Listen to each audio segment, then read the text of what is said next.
বলতে হয় না। ও বুঝেছি। কি? কিছু না। বলো না। সব কথা সবাইকে বলতে হয় না। কিন্তু কিন্তু কি? আমি সবার মধ্যে পড়ি না। কেন? ভালোবাসি বয়ে, কাকে? যাকে আমি ভালোবাসি। সেটা কে? যে আমাকে ভালোবাসে। সে এখন কি করছে? আমার সাথে কথা বলছে।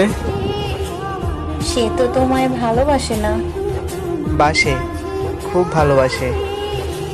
কি করে বুঝলে? আমি যে তাকে বড্ড ভালোবাসি। তাহলে কাঁদাও কেন? ভালো লাগে। তার কষ্ট? না, আর টুকটুকে লাল কাদো কাদো মুখ ভালো লাগে।